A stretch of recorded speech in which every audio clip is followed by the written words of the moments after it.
There's a very specific category of fame that goes beyond just being a celebrity. Mm. It's when a person stops being, well, a human being with a pulse and a personality, and they turn into a logo, a shorthand. The iconography of the 20th century. Exactly. You see a silhouette or a specific outfit, and your brain just instantly fills in the rest. You know exactly who it is, and you think you know exactly what they stood for. It's like Einstein and his hair, right? Yeah. Or Che Guevara with the beret. We like our heroes to be, I don't know, simple, Yeah. scalable. You can print them on a T-shirt. Yes, printable on a T-shirt. And today we are talking about arguably the most recognizable silhouette of them all. Oh, for sure. That tiny hunched stature, the deeply wrinkled face, and that white sari with the 3 blue stripes. Mother Teresa. Or, as she is now officially known in the Catholic Church, Saint Teresa of Calcutta. Right. And if you ask 99% of people on the street, who is Mother Teresa, they'll say, oh, she's the nice old lady who helped the poor. She's the global benchmark for goodness. She is. If you hold the door open for someone, they might sarcastically ask, who do you think you are, Mother Teresa? She is the gold standard of altruism. But that is exactly why this deep dive is so necessary. Because if you actually dig into the stack of sources we have today... And it is a stack. Oh, it is. We're talking authorized biographies, dense Vatican documents, medical journals like The Lancet, and then, the very fierce, very vocal criticism from folks like Christopher Hitchens. Yeah. And when you look at all of that, you realize that the saint of the gutters is infinitely more complex than the postcard image suggests. It is honestly a wild ride. We have this mysterious dark night of the soul that lasted 50 years, which literally nobody knew about until after she died. 50 years. It's staggering. Then there are these fierce debates about reused needles and medical negligence in her facilities, political scandals involving, ruthless dictators. And the miracles. We have to talk about the miracles. Oh, the miracle involving a locket that the recipient's own husband says was actually just, tuberculosis medication. It really raises a fundamental question, doesn't it, about how we judge historical figures. Do we judge them by their intentions or by their results? And what happens when a sort of medieval spiritual mission crashes headfirst into the realities of modern medicine? Exactly. So buckle up. We are going way beyond the sari today. We need to start at the very beginning. Because before she was Mother Teresa of Calcutta, she wasn't named Teresa, and she wasn't even in India. No, she was a young girl named Anjezi Gongshe Bojakstiu. Gongshe, I love that name. It's Albanian. And here's a beautiful little detail to start us off. Gongshe means flower bed or little flower in Albanian. Wow, that feels incredibly prophetic, doesn't it? The flower bud that would bloom into this massive global figure. It really does. But let's place her on the map, because I think a lot of people just assume she was born in a hut somewhere in rural India. Not at all. Not even close. She was born in 1910 in Skopje. Now today, if you look at a map, that's the capital of North Macedonia. Okay. But back in 1910, that was the Ottoman Empire. She was born an Ottoman subject. That really places her in a different era. We think of her as a modern figure because she died in 1997, but she was born into an empire that literally doesn't exist anymore. And it was a total melting pot. Muslims, Christians, Jews, merchants from all over. And her family background is fascinating because it completely contradicts the poverty narrative. How so? Her father, Nicolae Bojakstiu, was actually a pretty successful businessman. He was a construction contractor, he traded goods, he was a polyglot who spoke multiple languages. They had a comfortable house. They were kind of a pillar of their community. And her father was also deeply involved in politics, this is where the story takes a dark turn really early on. Very dark. Nicolae was an Albanian nationalist. He was very active in the movement to preserve Albanian identity and rights as the Ottoman Empire was collapsing and, the Balkan Wars were heating up. A dangerous time to be a political activist. Extremely. And when Anjezi is just about 8 years old, tragedy strikes. And the sources are pretty clear. This wasn't just a natural death. Yeah, there's speculation, right? Well, more than speculation. It's something her family firmly believed. In 1919, her father went to a political meeting in Belgrade. Tense time. Serbian nationalism is on the rise. Albanian activists are targets. He leaves healthy. When he comes back, he falls violently ill and dies almost immediately. So the implication is poisoning. That's the attribution by many biographers and certainly by the family. They were convinced he was poisoned by Serbian agents because of his political activities. Wow. So she's 8 years old. Her father is potentially assassinated for political reasons, and her entire life just flips upside down. That financial security is gone. It evaporates. Her mother, a Dranophile, is left to raise the children alone. And Dranophile is the other massive influence here. By all accounts, she was incredibly pious. Very stern, but also charitable. She sort of set the template for the charity work? She did. She turned their home into a kind of informal soup kitchen for the poor of Skopje. Yeah. She used to tell Ashes, my child, never eat a single mouthful unless you were sharing it with others. So the charity DNA was installed by her mother, but the missionary DNA, that came from somewhere else. That came from the Jesuits.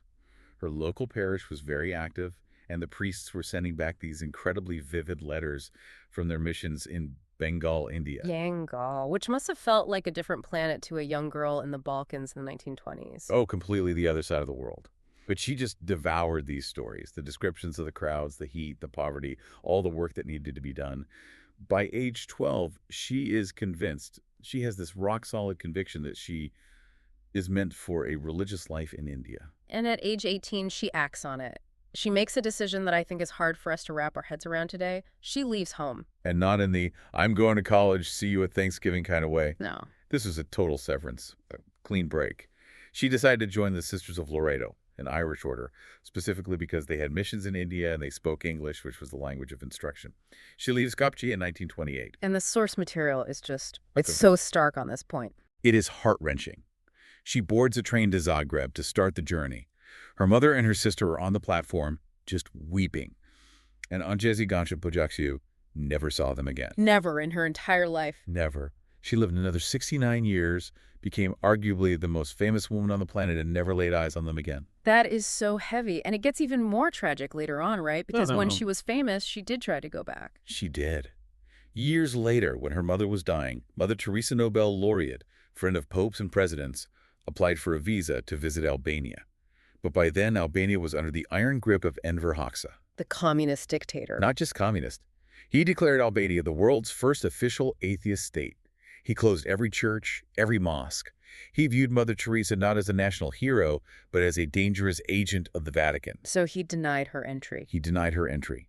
She could cross active front lines in war zones, which we'll get to, but she couldn't go home to say goodbye to her mom. Unbelievable. Her mother died in 1972. Her sister died a few years later. She missed both funerals.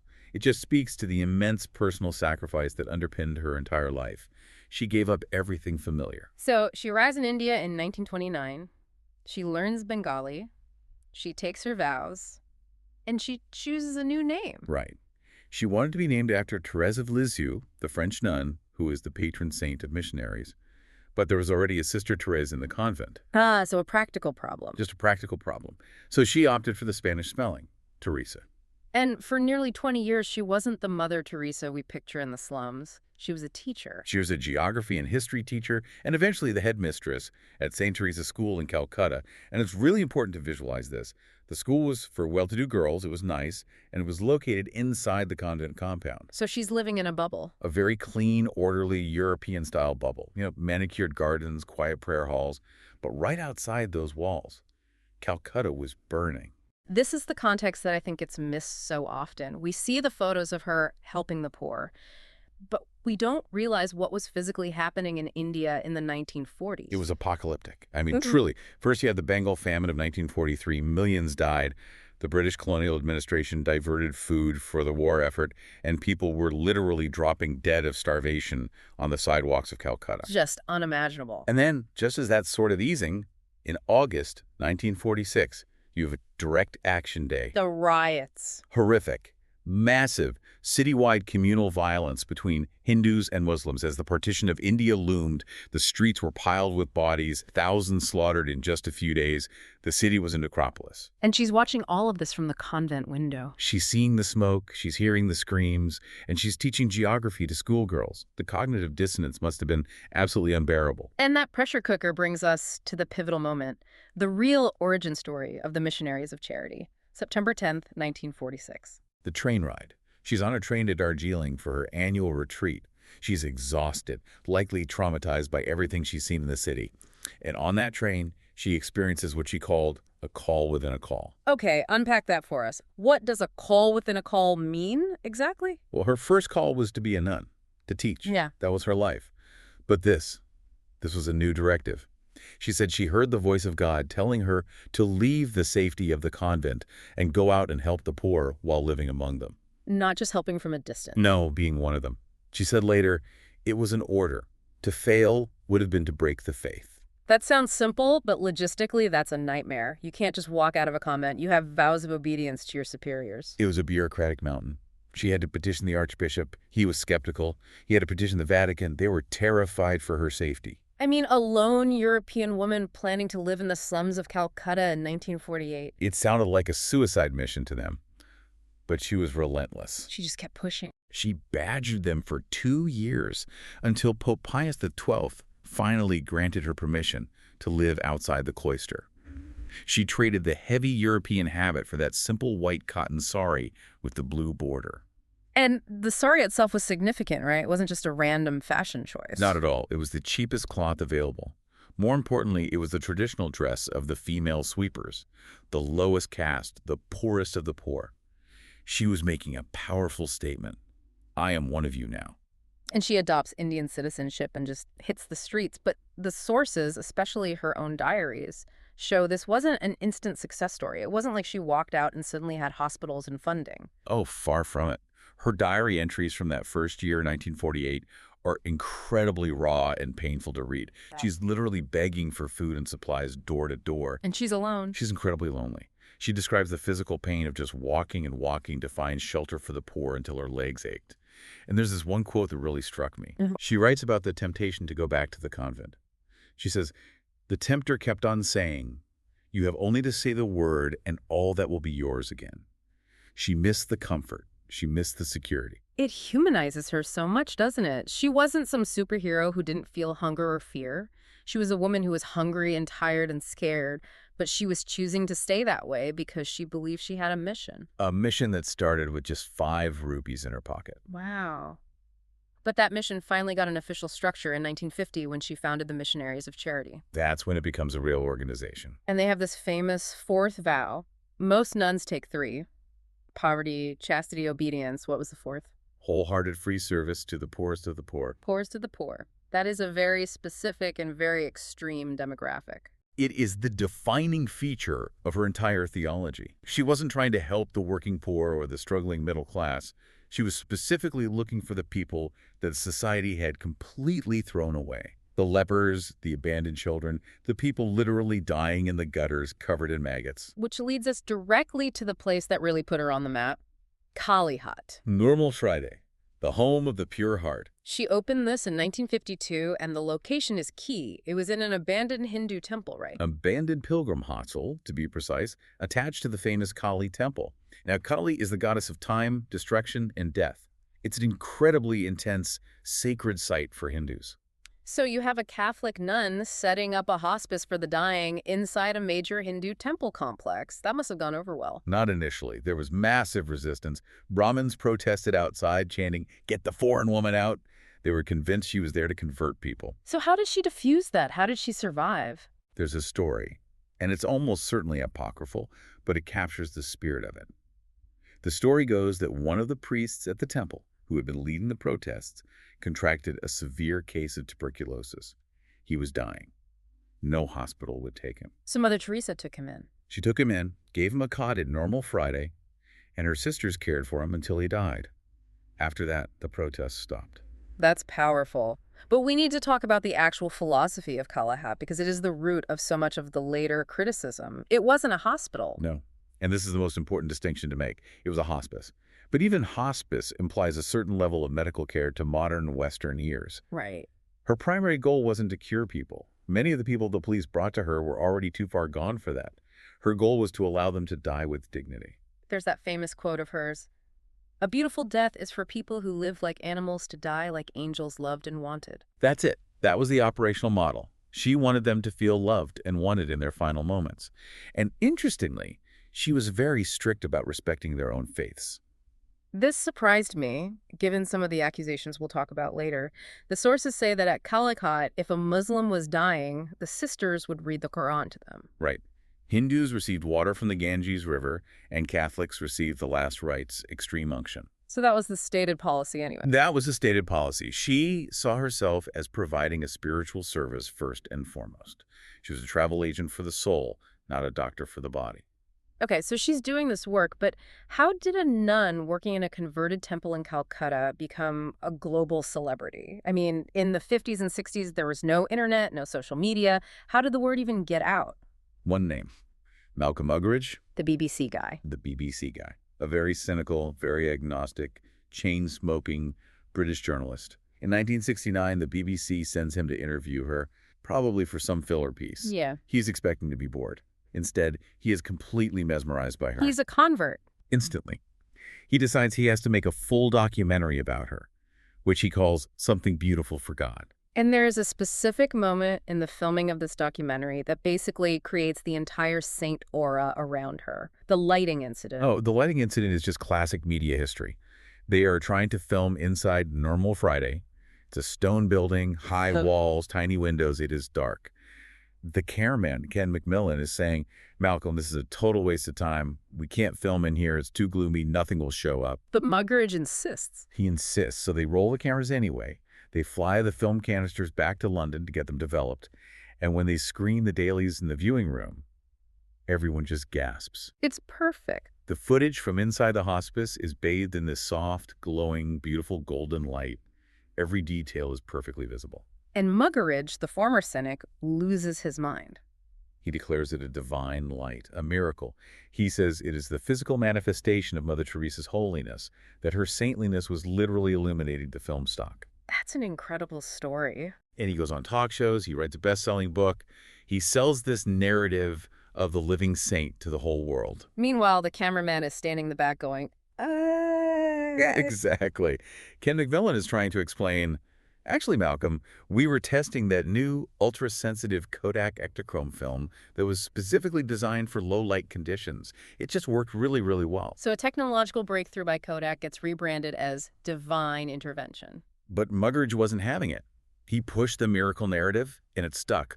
The documentary was a smash hit, the book was a bestseller, and almost overnight, Mother Teresa becomes a household name in the West. The money starts pouring in. It's just amazing how media shapes history, and that fame just snowballs. Yeah. By 1979, she wins the Nobel Peace Prize. The absolute pinnacle. Wow. And in true Mother Teresa fashion, she accepts the award, but she refuses the ceremonial banquet. It's a big dinner. Right, which was going to cost something like $192,000.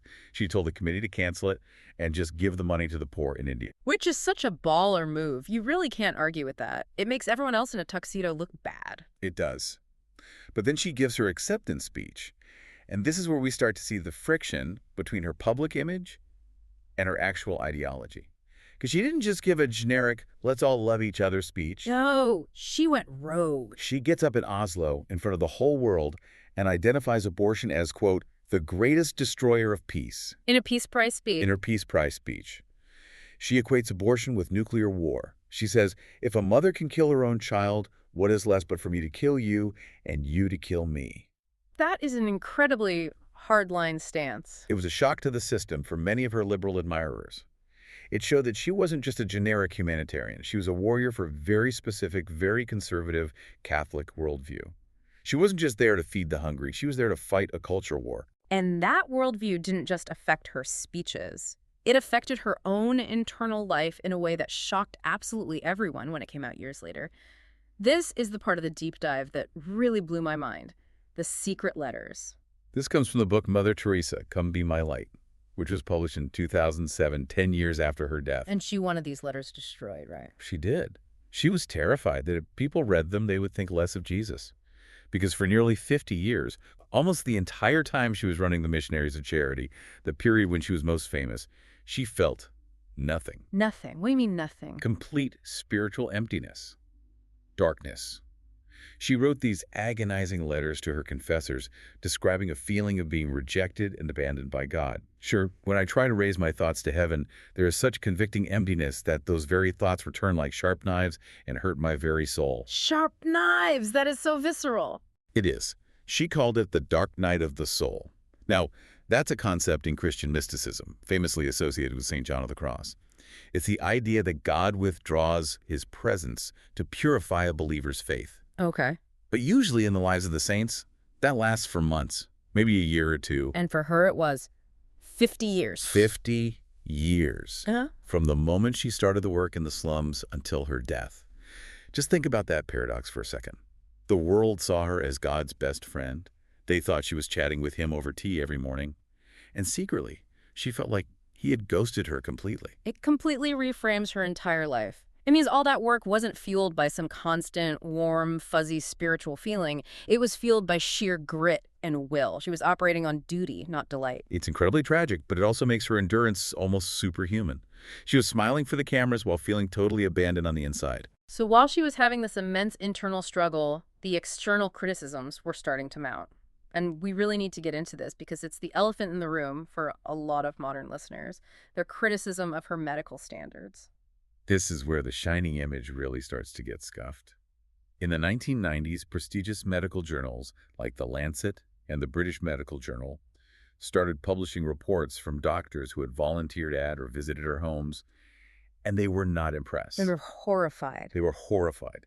They described the facilities as homes for the dying in the most literal and grim sense. They saw a shocking lack of hygiene. They saw nuns reusing hypodermic needles. Reusing? Just rinsing them in cold water and then using them on the next patient. Yikes. In the era of HIV/AIDS. Exactly. It was incredibly dangerous. They noted a lack of systematic diagnosis. People with treatable conditions like malaria weren't being treated. They were just being managed until they died. And pain management was virtually non-existent. I read that they were giving aspirin to people with terminal cancer. Right. Stronger painkillers were rarely used. And this brings us to what critics called her cult of suffering. This was Christopher Hitchens' main line of attack, wasn't it? It was. Critics argued that Mother Teresa had a theology that actually glorified suffering, that she believed it was a gift from God. There's a famous and very telling anecdote where she's at the bedside of a patient in agony from cancer, and she tells him, "You are suffering like Christ on the cross, so Jesus must be kissing you." And the patient replies. The patient says, "Then please tell him to stop kissing me." It's funny, but it's so dark. It perfectly illustrates this massive disconnect. For her, suffering had a redemptive spiritual value. It was currency for heaven. For the doctors and for the patient, it was just agony that could and should have been relieved with modern medicine. And the criticism wasn't just, well, she didn't have enough money, because by the 80s and 90s, the Missionaries of Charity were rolling in cash. Millions and millions of dollars in donations. That's the crux of the argument made by critics like Arup Chatterjee. They argued that she had the resources to build state-of-the-art hospitals in Calcutta. She could have hired doctors. She could have bought morphine by the truckload. But she didn't. She chose to open more and more convents that operated on the same primitive model. So instead of vertical growth making the care better, she chose horizontal growth making the mission bigger. Precisely. Hitchens famously called her a friend of poverty, not a friend of the poor. He argued she wasn't working to alleviate poverty or suffering, but to expand the number of Catholics and to validate her particular theology. But there is a defense here, right? Her supporters would say, wait a minute, we never claimed to be a hospital. That is the core of the defense. Her successors and supporters have always said, we are not social workers, we are not doctors, we are religious women providing love and shelter to people who have been rejected by the actual hospitals. So if a guy is dying on the street and the hospital won't take him because he's poor and dirty and has no one to pay the bill, Mother Teresa's nuns will pick him up. Right. And they argue that a clean cot and a kind word is infinitely better than dying in the gutter being eaten by rats, even if the medical care isn't up to Western standards. Yeah. They saw their mission as spiritual accompaniment, not medical intervention. It's a complete clash of expectations. The West sent money expecting a Mayo Clinic for the poor, and she built a network of medieval hospices with a theology of suffering. And then on top of that, you have the really serious questions about where all that money actually went. The murky finances. It was never fully transparent. We know a lot of it went to opening hundreds of new houses around the world. Some of it certainly went to the Vatican Bank. But critics point out that the facilities in Calcutta, the flagship home, remained incredibly Spartan, even as the bank accounts grew into the hundreds of millions. And she wasn't picky about where that money came from either. She took checks from some pretty bad dudes. She took money from the Duvalier regime and Haiti baby doc Duvalier, one of the most brutal dictatorships of the 20th century. She went to Haiti, accepted their highest medal, and praised the Duvaliers for loving their poor. It was a massive propaganda win for a tyrant. And then there was Charles Keating. The central figure in the savings and loan fraud scandal in the U.S. He gave her over $1 million. He let her use his private jet. And when Keating was on trial for defrauding thousands of people, mostly elderly, out of their life savings, she wrote a letter to the judge asking for clemency. She vouched for him. She wrote to the judge and said what a kind and generous man he had been to her and the poor. And the prosecutor wrote back to her. Right, this is one of my favorite parts of the whole story. Paul Turley, the deputy DA, he wrote a respectful but absolutely scathing letter back to her. He said essentially, "Dear Mother Teresa, the money Mr. Keating gave you was stolen from working people. It is not his to give. If you want to show Christian charity, you should return that money to the victims he defrauded." There is no record of her ever replying or returning the money. It's so tricky. Was she just naive? Or was she so single-minded about her mission that she simply didn't care about the source of the funds? That's the debate. Her supporters say she saw the good in everyone and wasn't a political person. Her critics say she provided moral cover for criminals and dictators in exchange for funding. She had a very medieval view. If a bad king gives money to the church takes the money to do God's work. The king's soul is his problem.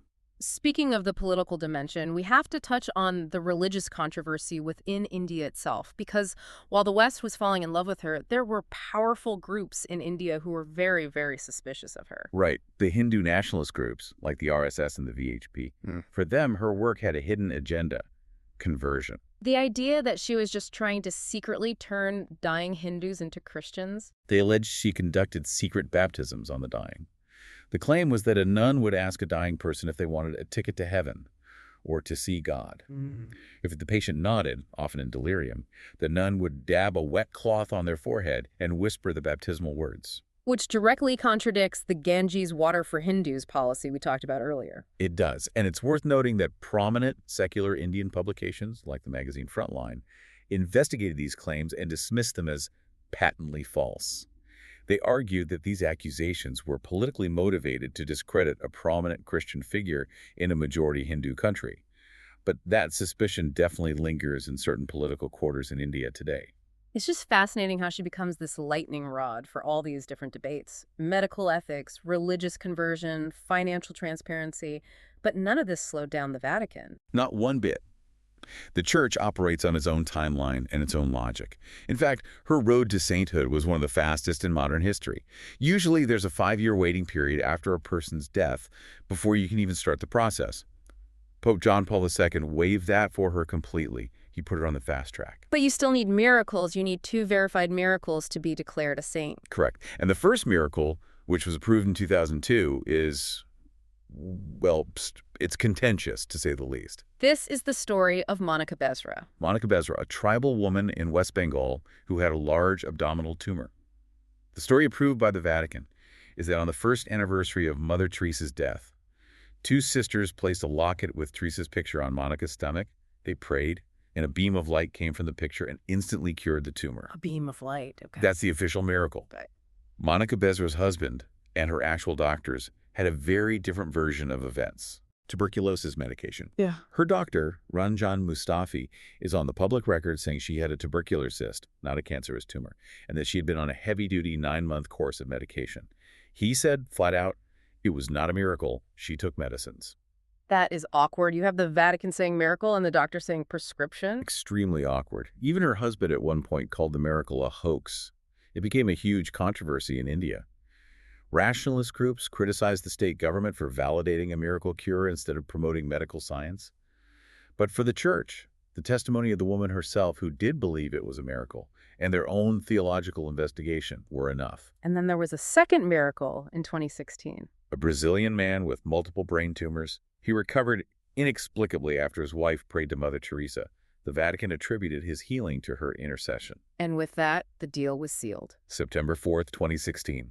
Pope Francis stands in St. Peter's Square in front of tens of thousands of people and declares her St. Teresa of Calcutta. It was a massive global event. So we've unpacked the origin, the mission, the dark night, the medical scandals, the financial questions, and the miracles. When you look at the whole complicated picture, what are we left with? We're left with a legacy that just refuses to fit into a neat box. To her supporters, and there are millions of them, she is the absolute embodiment of selfless love. She went where no one else would go. She picked up people who were literally being eaten by maggots and treated them like human beings. That moral example is incredibly powerful. But to her critics? To her critics, she's a symbol of a deeply problematic approach to charity. One that glorified poverty rather than trying to solve it. One that prioritized religious dogma over medical diagnosis and fundraising over transparency. It really is a difference between curing and caring, isn't it? That is the fundamental tension. If you judge a hospice by the standards of a modern hospital, she failed. If you judge a mystic by the standards of a secular NGO, she failed. But she never claimed to be running a secular NGO. She claimed to be doing something beautiful for God. And maybe the uncomfortable truth is that we, the public, wanted her to be both. We wanted the saintly aura and the sterile efficiency. And she was just her. A complex, stubborn Albanian woman with a white sari and a very, very dark internal life. And that, I think, makes her infinitely more interesting than the postage stamp. Here's a thought to leave you with, and it's something that stuck with me from the financial controversy. Mother Teresa raised millions, we know that. Enough to build world-class medical facilities. She chose not to. She chose to keep things small, simple, and frankly, primitive. Right, because she wanted the sisters to share in the poverty of the people they served. That was part of the theology. Exactly. But here's the question for you to think about. If you give money to a charity, does the donor get to decide how it's used? Or does the visionary at the top? If people all over the world gave money thinking it was buying medicine and building hospitals, but she used it to buy prayer books or open new convents because that was her mission, is that fraud or is that faith? That is the multi-million-dollar question. Think about that. And if you want to dig deeper into the sources, the letters, the Hitchens essays, the medical reports, we've linked them all. You really have to read them to decide for yourself. It's definitely worth the read. Thanks for listening to this deep dive. We'll catch you on the next one.